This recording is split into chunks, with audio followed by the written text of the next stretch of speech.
Voilà, mesdames, messieurs, vous êtes sur Ziana TV, la chaîne de la diaspora, en direct de Bruxelles. Bruxelles, le cœur de l'Europe, Bruxelles, la capitale de l'Europe, Bruxelles, le cœur des institutions européennes. Nous ne sommes pas venus ici par hasard, puisque nous accompagnons une délégation congolaise conduite par Jean-Noël Mabiala et le docteur Michel Pondu. Une délégation venue ici pour sensibiliser l'Union européenne par rapport à la situation politique dans laquelle le Congo est plongé aujourd'hui. Vous le savez que depuis le référendum jusqu'à l'élection présidentielle du 20 mars, le Congo ne cesse de plonger dans cette crise politico-sociale qui fait qu'aujourd'hui, cela préoccupe tout le monde au niveau des institutions internationales. Tout le monde a les yeux braqués vers le Congo parce qu'on ne sait pas comment cela va se terminer. L'Union européenne a publié il y a quelques jours un communiqué dans lequel l'Union européenne revenait en fait sur la situation congolaise, notamment ces élections qui ne se sont pas déroulées dans un climat normal, blackout, pas de téléphonie, pas de communication, liberté de circulation restreinte et vous vous rendez compte qu'aujourd'hui, les Congolais de la diaspora ont décidé de porter eux-mêmes cette affaire auprès de l'Union européenne. Ils vont être reçus, ces Congolais venus ici à Bruxelles tout à l'heure par M. Douglas Carpenter, qui est en fait le patron ici à l'Union européenne de l'Afrique centrale et des Grands Lacs. À Douglas Carpenter, les Congolais vont lui remettre un mémorandum afin de lui dire exactement quelles sont aujourd'hui les conditions dans lesquelles les Congolais se trouvent et quelles seraient les solutions selon ces personnes qui viendront ici afin que l'Union européenne puisse intervenir au Congo.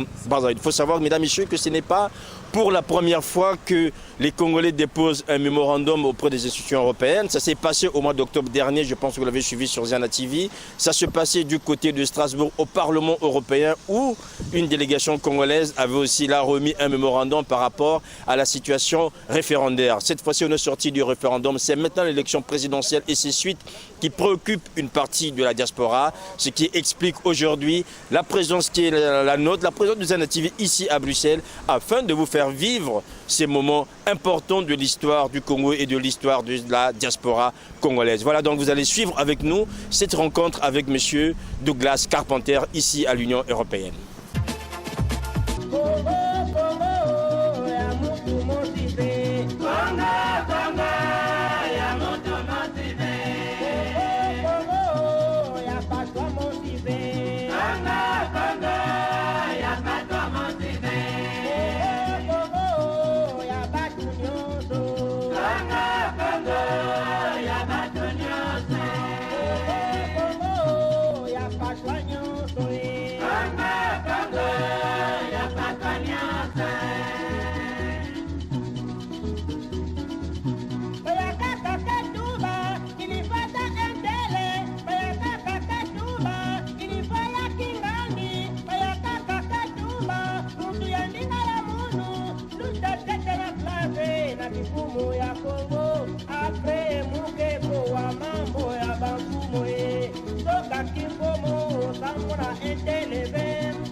De la part des 28 États membres aussi. Donc c'est vraiment une déclaration Union européenne sur les élections présidentielles. Je pense que vous l'avez là-bas. Vous avez vu sans doute une déclaration des États-Unis qui, pour moi, est assez bien alignée avec la nôtre, je pense. Mais sinon, je vais évidemment faire un rapport de vos messages que je vais partager avec la hiérarchie ici. Si vous allez présenter le mémorandum, je vais présenter notre rapport avec le mémorandum pour un peu expliquer le contexte. Et donc, j'espère qu'on peut rester en contact. Nous sommes toujours pas toujours disponible, mais nous sommes toujours intéressés de rester en contact avec vous. Voilà. Merci de nous accueillir. Nous sommes une délégation congolaise de la société civile, mais aussi d'associations politiques. Il y a trois composantes dans notre délégation: la société civile, les associations politiques et les représentants des candidats de l'élection présidentielle au Congo. Donc on est trois composantes. Nous ne sommes tous pas là, les autres sont en train d'arriver et ils vont nous attendre. Et nous sommes organisés en Europe autour de plusieurs associations. Et ce sont ces associations qui ont demandé à vous rencontrer. Le contexte est celui-là.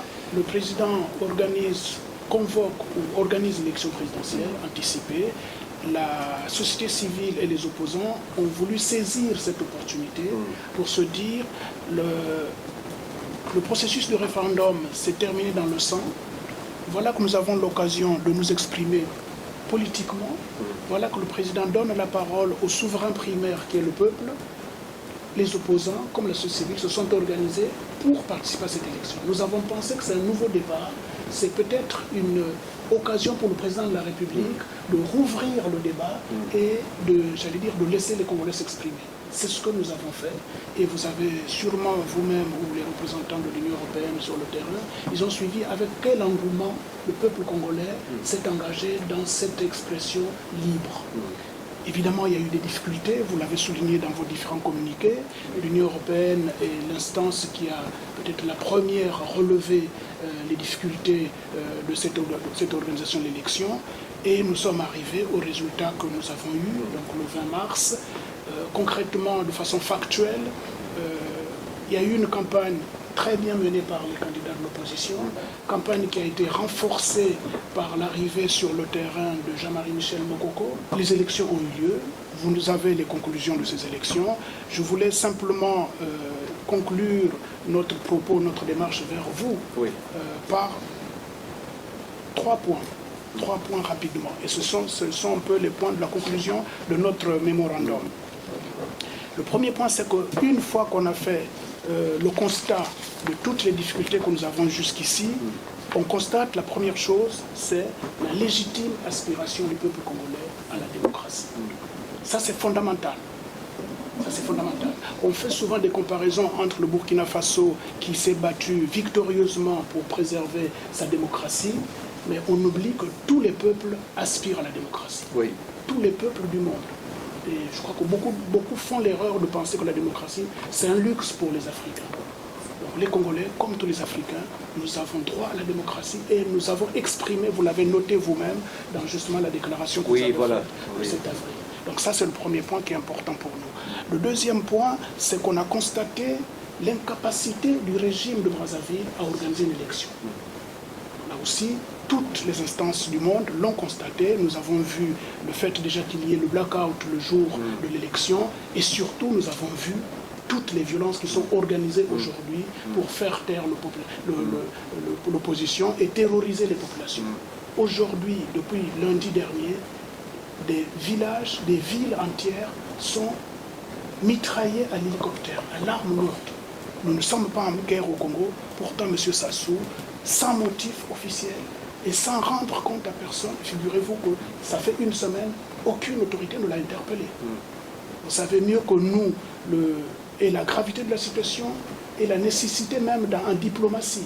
Aucune autorité n'a interpellé M. Sassou depuis une semaine qu'il tire sur les populations civiles. Une chose, je peux dire qu'il y a très peu, ici, il y a très peu d'informations fiables, à part de Pointe-Noire et un peu de Brazzaville. Mais pour la province, on ne sait pas ici ce qui se passe actuellement. Exactement. L'incapacité du régime de M. Sassou, soit par incompétence, soit par malveillance, je pense qu'il y a les deux. Pour nous, c'est un point important parce que c'est là que nous allons vous dire qu'est-ce que nous pourrons proposer. Voilà. Et le dernier point, c'est que, et là, ça concerne aussi le régime, le masque est tombé. Pendant 32 ans, M. Sassou a dirigé le Congo. Vous connaissez que M. Sassou a dirigé pendant 2 fois, a présidé l'Union africaine. Oui. Pendant 2 fois. Son dernier mandat international, c'est le faiseur de paix, le médiateur international en Centrafrique. Aujourd'hui, vous devrez constater de façon effarante que cette personne n'est pas capable d'assurer la sécurité à son peuple. Il n'est pas capable. Quelqu'un qui a accompagné le processus de démocratie en Centrafrique, et nous avons vu l'élection en Centrafrique, il n'est pas capable d'organiser une élection chez nous. Le constat que nous faisons, c'est que le pétrole congolais fonctionne comme une espèce d'anesthésie. Et que M. Sassou est comme un anesthésiste avec l'argent du pétrole. Il a, semble-t-il, fait en sorte que et les médias et les institutions internationales se taisent par rapport à ces situations. C'est pour ça que nous venons vous alerter. On ne voudrait pas que demain qu'on dise que non, nous ne savions pas. Le Rwanda, ça s'est passé, il n'y avait pas encore Internet. Il n'y avait pas encore les communications comme aujourd'hui.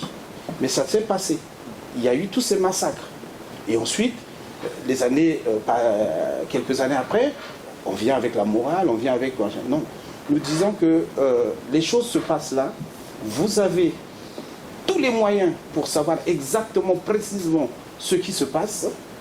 Et notre souhait, c'est vraiment que que l'Europe sorte de son silence. Que l'Europe sorte de son silence parce que c'est le sort du monde qui se joue là-bas. Sachez qu'au jour d'aujourd'hui, l'Europe ou la France et tous ces pays ont décrété qu'il n'y a plus d'immigration officielle. Mais soyez-en assurés que le Congo aujourd'hui, et si Sassou Nguesso avance tel qu'il est en train d'avancer, demain ça va être Kinshasa qui avancera dans ce même élan. Et soyez-en assurés qu'il y aura des répercussions graves au niveau européen. Et tout en sachant qu'aujourd'hui, au Nigeria, on combat Boko Haram. Mais sachez que toutes ces frustrations, demain, tous ces enfants qui sont bombardés, qui subissent beaucoup de choses déjà, puisque 32 ans de pouvoir de M. Sassou, c'est un délabrement complet du pays. Les hôpitaux du pays sont dans un état... Donc, la mortalité est plus, les maladies également. Donc, tout ceci cumulé fera en sorte que demain, peut-être, naîtra dans ces contrées-là ce qui est en train d'assombrir l'horizon, par exemple, du Nigeria. Et nous venons vous alerter que vous avez tous les moyens. Parce que si M. Sassou et son équipe et ses gars du pouvoir, si vous leur interdisez d'entrer en Europe, qui n'ont plus de visa pour venir en Europe, sachez que le lendemain, ils vont modifier leur politique. Parce que l'existence de leur pouvoir n'existe que parce qu'avec les moyens accumulés, ils peuvent venir s'acheter des villas ici, ils peuvent venir passer des week-ends, se soigner et tout.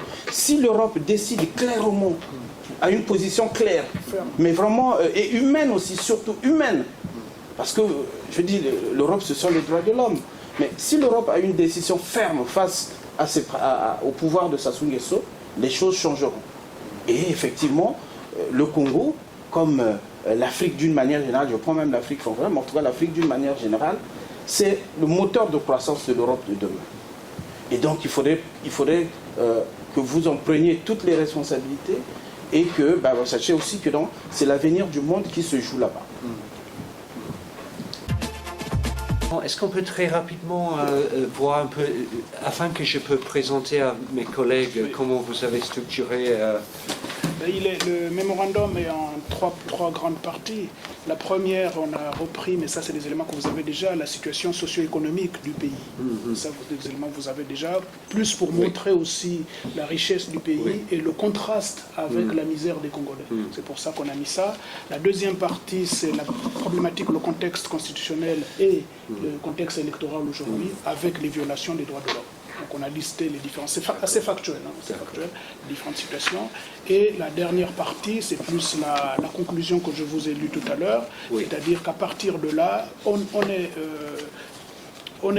vous interpelle en quelque sorte sur ces 3 points, on relève ces 3 points. Donc fondamentalement, notre aspiration à la liberté, à la démocratie, la situation critique de M. Sassou, le régime de M. Sassou, j'allais dire qu'il a perdu lui-même son crédit, et on ne fait rien aujourd'hui pour l'enfoncer, c'est lui-même qui perd, j'allais dire ça, qui se discrédite sur la scène internationale.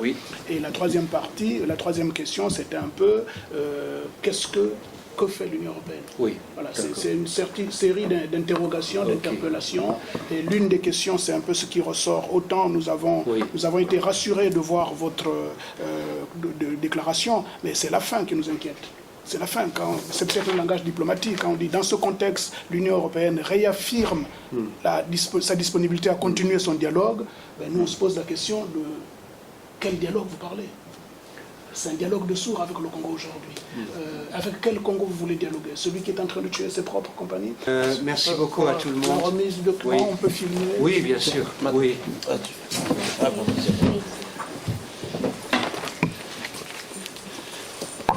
Merci beaucoup. Merci. Voilà. Le memorandum, on a mis nos contacts, notamment le mien et le contact de mon ami Michel Pandy. En tout cas, nous vous remercions de cette Merci attention. beaucoup. Merci. Merci. Merci, M. Pandy. Voilà.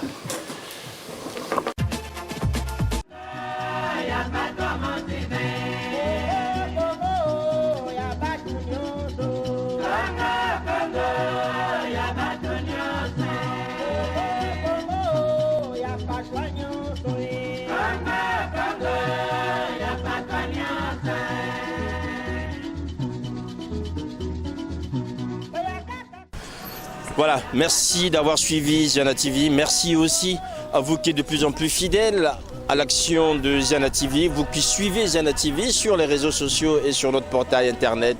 Merci à Noko Kumunga Koso, merci aux hommes et aux femmes qui aujourd'hui soutiennent notre action. Portez-vous bien et à la semaine prochaine. Au revoir.